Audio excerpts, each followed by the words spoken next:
Yo, it's Reactions by Rob back with it again. Today we're going to be reacting to Is Florida Really That Bad? Now, as somebody who grew up in Florida, my answer is no. You will not see stuff like this on a daily. It's not like it's going to happen on a daily basis. Will you probably see it every once in a while? Yeah. But this time it's not as bad as they make it just out the seam. But you know what I'm saying? It definitely can. You will see some dumb stuff like this sometimes. I have seen like you'll see people like trying to wrestle alligators and stuff like that, like just weird stuff. But you know what I'm saying? It's never nothing like. It's not like it's every day. But yeah, let's get into it. Now, Florida, like most of the South, was one of the last places I ever expected to hop on the disrespectful music. You do see a lot of snakes, though. I will say that you do see a lot of snakes. As a matter of fact, about like 5 days ago, I was walking out my house. I walk out the garage. I'm waiting on my brother to come. It's completely dark in the garage. I step on something. I'm like, what am I stepping on? So I go back inside to turn on the light. I look down. My foot is on like a foot long snake, bro. Just coiled up. When I tell you I screamed like a little girl, bro, I screamed like I was 5 years old. That might have been one of the most scariest experiences of my life. Luckily, it didn't bite me, you know what I'm saying? I didn't even kill the snake. I got it out the garage safe, you know what I'm saying? But that was wild. Trend of dissing dead people. And while most of us probably got an introduction to Florida being dangerous around 2021, depending on how old you are, of course, Florida has always been as dangerous as it is beautiful, depending on where you're at. From the first Europeans exploring Florida and immediately getting slammed into the coast before getting lost in a storm, can't think of a better introduction to Florida, to be honest, all the way to the cocaine cowboys of the 80s. It's always been crazy to me that so many people go down here on vacation without knowing anything about where they are for real. Literally, bro. I've never seen a kangaroo in Florida ever. I'm not gonna lie. I thought that was like Australia. Other than the white sand. The beaches do look like this. But do not come down here thinking everything is gonna be peaches and cream.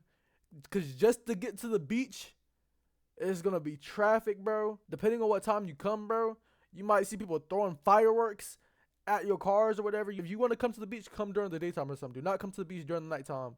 Cause some dumb stuff will happen.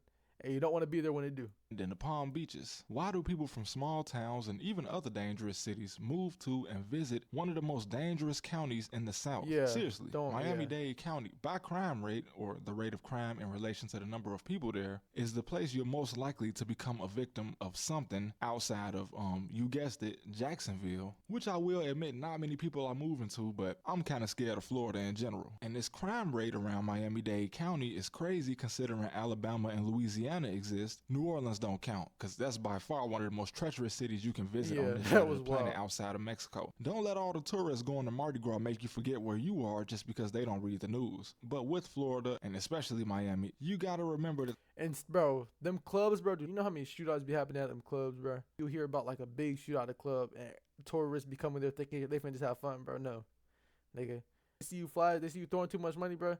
It's gonna be like another T Grizzly robbery story all over again, my nigga. They can run up on you with a gold scar and a gold pump, and then we'll take all your loot, my nigga. Don't come over here thinking. The crime statistics are often inflated with various strange and random crimes, such as a man punching a kid in the face during the 10th soccer game, men posing as doctors and performing cosmetic surgeries without a license, since everybody. Now this is stuff that what? I've never heard of. I'm not gonna lie, I've never heard of this. What? Wants a lip filler or a nose job and everything else. And of course, you can't forget about the men that will walk straight up to a woman's house and stare into the window. But where do you even start when it comes to gang violence in Florida? But let's start in Jacksonville, briefly. Now, assuming that this map is accurate, most of the 55 murders that took place from March 31st, 2024 to March 31st, 2025 all happened just outside of, I guess you can call these gang territories. Now I use that term loosely because you can ask any dude in any hood in America what block his hood stretch from and he'll probably give you an over-exaggerated answer. Like, for instance, let's say you hang on 15th Street on the Midwest side of Jacksonville and the guys you call your ops sometimes hang on 13th. Which one of y'all is gonna say 14th Street is part of y'all hood? Probably both of y'all. And this is why things like this don't really matter anymore. 30 years ago, when a lot of gangs were structured around drugs and money, claiming a block actually meant something because you typically didn't want any competition where you set up shop, which is pretty self-explanatory. But of course, nowadays, guys will just claim a street because it contains their favorite store to shop in. Is there even Bro, they claim it just to make themselves look like. Oh, they claim it just because they want to say they claim it, bro. I don't even know. Half of these niggas, they don't even like. It be niggas that don't even be trapping. They don't even be trapping. They're in the streets for no reason, like literally no reason, but they look cool. My nigga, you're walking around with no money. Your clothes are dirty. You have a stretched out Nike ski mask, and you have nothing but a Glock and some Black and Milds in your pocket, my nigga. Like, what are you doing with your life?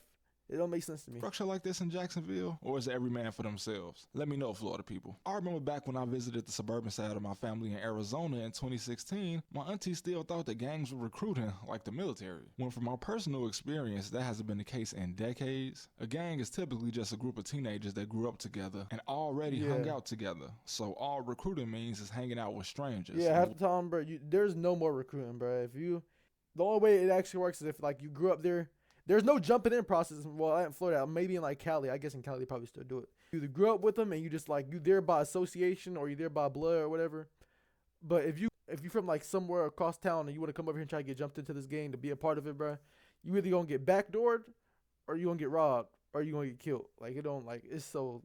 Yeah, no. With the disrespectful backdoor culture that spread around the entire country today, that's probably one of the dumbest things you can do. Niggas be backdooring their own homies too. From what I know, nation is not even a factor in Jacksonville, which makes it just as renegade as somewhere like Chicago. Jacksonville is just a city full of cliques, although you'll find the SMM Bloods, which is a set that started in the Bronx. But Florida do got the death penalty, so not being a law-abiding citizen out there is crazy. Like, bro, they just tried to pass a law to allow firing squad executions. I don't really know what the line is that you got between life and death row, but it probably varies per state. They even took the death penalty back in the 70s, but they ended up bringing it back 4 years later because they love it that much. So you don't gotta ask why Queso Pops is cooperating on him. Plus, back in his Pops day, it probably wasn't such a thing to be bragging on social media about crimes you committed, so you could say his kids did that to themselves. But I always thought the South was all about respect and hospitality. When I first went away to college, I was still kinda up north, and the first thing my homie from down in Jacksonville, Mississippi noticed was how rude people were in the Midwest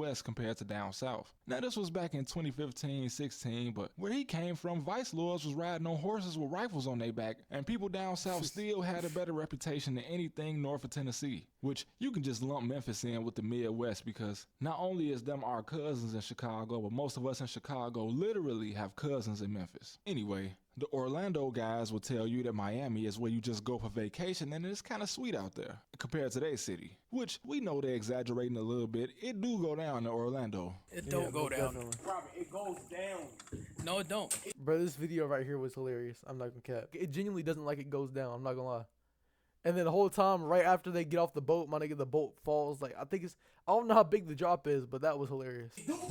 Oh! And of course, Miami has some very wealthy neighborhoods, far from any criminal statistics, while other cities, kind of like Orlando, don't have that much of a contrast. And for the most part, it is kind of a party city. For being a city with over 400,000 people that had less than 40. It's definitely like a tourist city. I'm not gonna make it seem like everywhere just a hood, but you straight as long as you just don't go to the wrong parts. You know, they keep it safe. So as long as you're not like wandering around in the hood where you just know you're not supposed to be at, like you'll be all right. Murders in 2023, that just proves that the niggas who really be like cutting it close is them hood vloggers, bro. No matter how long I do YouTube, if I ever do start vlogging, I guarantee you will not catch me doing no hood vlogs, my nigga. Like what do I want to be in the hood for? So these niggas can flex on my camera that I paid hard for with their drug dealer dollars. At least safe for locals. Sometimes out-of-towners don't seem to have the same luck, but you can just attribute that to them not knowing what's going on and the fact that everybody goes to Miami. So if you just look at the news, you've seen guys be tracked, followed, and killed while on vacation down there. Also, a lady flew across the country and threatened Donald Trump's son's school while she was stalking him multiple times. She got let off pretty... Nigga, for what? Oh my gosh. She came to the school? What? Yo, easy, by the way. I don't know what's up with that. But overall, in Miami, it seems like you're more likely to be pickpocketed or just have your property damaged. Oh yeah, and getting your car stolen is a pretty big thing down there. But property damage and theft seems to be more common in places with such a visible wealth gap, as you will see in Miami. I mean, just look at California, where it's almost a sport to break in and rob somebody's house. My nigga, bro, in California, the house market is so like crazy. Your house could be worth $1 million and it'll look like it's in the projects. Like you'll dead ass be living in the projects with $1 million house. That is what all these houses right here probably cost like, it's like a $10 million house probably. If your house is not worth at least like $3 million, you're probably living in the projects. I'm not gonna lie. Well, from what I heard, at least I don't live in California, but you know. Which I don't support. But man, it's crazy that anybody that's not a millionaire can even afford to live in California. I still wouldn't just go around Miami without paying close attention to your surroundings, especially if you're a woman living in any part of Florida. Because I simply cannot stress how many peeping Tom crimes I kept seeing on the news when I was making this video. Even the places a lot of people might not know about, like Fort Myers, can be an ideal vacation spot. Although I have a cousin that definitely got shot at down there playing too much with the Haitians. Florida is huge. From the Panhandle to the Keys, you never really know what you're going to get when you visit. The further north you go, the more country it gets, and the further south you go, well, you can pretty much get anything. Just please, out of town. The motorcycle rednecks, I don't cap. They either really chill or they just like mean and racist. Like it's no in between. I don't like. From what I've seen, they're either just always mad or they just hella chill. The chill ones do be cool though, I'm not gonna lie. Now people, I beg you, stop going to Florida during hurricane season. It must be so disappointing as a Floridian when you spent the last week boarding your house up because you see a storm coming, and then you see all these new cars pulling into town every day, and you think they might have come down to help, but it turns out it's just a bunch of people from the Midwest that came down to get drunk. Just look at the calendar. Hurricane season can't sneak up on you when you're planning a trip because it happens at the same time every year. But I'm wasting my breath because this is an ongoing problem and it probably won't ever stop, at least the Florida people are used to it. But out-of-towners clogging the highway trying to escape once they see the hurricane coming, and as a result actually preventing people that live in Florida from escaping is crazy work. But thanks to everybody tuning in. Yeah, that's crazy, bro. Honestly, I don't really care about the. Not a lot of people like the tourists down here, but honestly, I don't really care about them. You know what I'm saying? I don't be out like that, so I mean, it don't bother me. And we've been dealing with hurricanes all our life, so. But hey, y'all let me know what y'all think about this video. I'll see y'all on the next one. Like and subscribe. Peace out.